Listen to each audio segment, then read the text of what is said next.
Good morning guys! Time check is 9 o'clock and 12 minutes in the morning. So, ngayon na po ako mag-start ng vlog. Pagkagaling ko ng Malala ngayon. So, galing na ko ng Ligos pa. Down. Ako ng Davao. Para kumuha na pang pasweldo.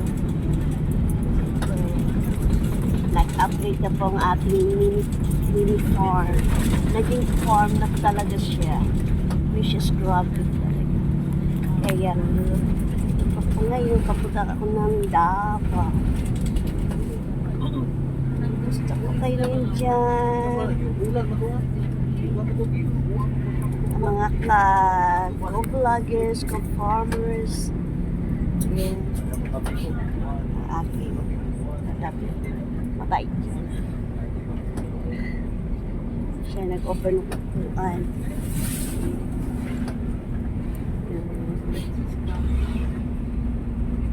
Asa tayo papunta na kami ng Santa Cruz. So, pagdating sa Santa Cruz, dating din sa may border, meron po tayong checkpoint. Like always, kapag pa Davao del Sur, papasok ka ng Davao proper sa pinaka border ng may checkpoint. So doon ka papapa. Tapos tayo ulit ngayon. Karaang mga ilang araw rin hindi ako nakapag-vlog. At sa ngayon ay naulan doon sa Malala. Bago ko umalis, tumawag ako. Tapos pag hindi pa natigil yung ulan diyan, ay wag muna kayong pumunta sa farm. Kasi mas mahal pa yung gamot nila kaysa sa sweldo nila sa akin. Diba? Mapunta na lahat sa gamot, hindi na mapunta sa bigas. Diba? Importante yung bigas. Yeah.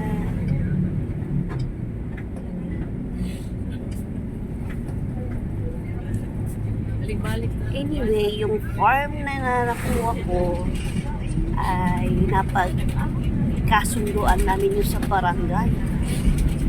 Kaya hindi na madala sa simpleng tipon-tipon o kaya mag-meeting, hindi namin magawa dahil pataasan ng ere. Ngayon, humantong kami ng barangay. Dahil ang paratang sa amin ay trespassing. Hindi pwede trespassing yun. Ultimo anak din ako, di ba? Bunsong anak. So may mga karapatan kami pumasok ka ng kapatid ko doon sa farm. Ngayon, may nakasunduan. Yung sinukat-sukat namin na paulit-ulit hanggang sa dulo sa isang area. Sumakit kaya ata akong mga mga binti ko sa kalalakad-lakad parito. So, 204 feet. Sabi ko lang alam, basta per feet. Yung po. So, every kahoy is 204 feet. Siya rin, yung nasukat namin. Hindi yun na ang nasunod sa barangay. Dahil merong intruders na pinaratahan kaning trespassing. Intruders baga. Yun.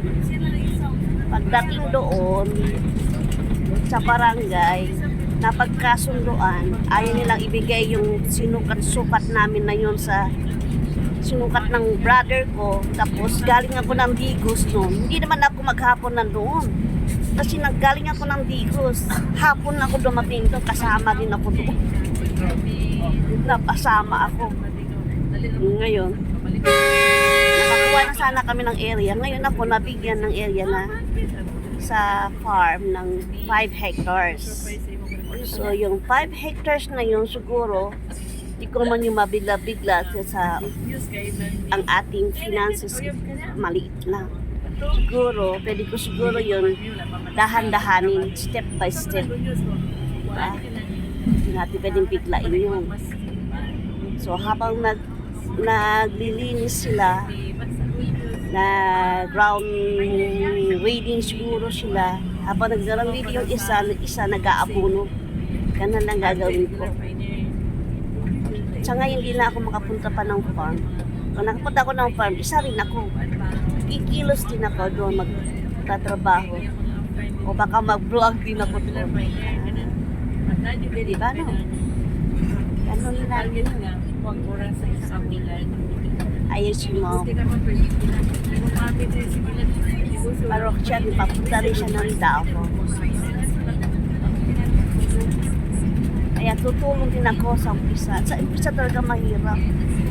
Kasi yung pakyawan yung kinuha ko na maglagay ng nung mga tanda sa mga kahoy. Ang pakyawan, malaki-laki ang gastos ko. Ilang araw yung pakyawan, isa, dalawa, tatlong araw pakyawan yun. So, ang laki talaga naiambag ko sa area na yun. So, ngayon, ang nangyari, yun na ibigay sa akin yung 5 hektarya. Sige na. Hindi naman siguro ibibigay ni Lord sa iyo kung hindi mo kaya. Diba? Alam niya, kaya ko yan. Diba? Yan. So, kaya guys, wala po kasok sa front. Ayan. Ayan, kasama ang ganyan. Sabay ko sa bus. Sa commute ko ngayon dahil ang aking body na nasa ICU pa rin. Yun nga eh. Kukunan ko ng pasweldo yung mga tao, pati si body. Kasi may mga piyesa siya na kinakailangan dapat bilhin para siya ay magamit ko na yung sasakyan. So, kailangan kong magpunta ng Davao. So, guys, i-update ko na lang po kayo pagdating ko ng Davao.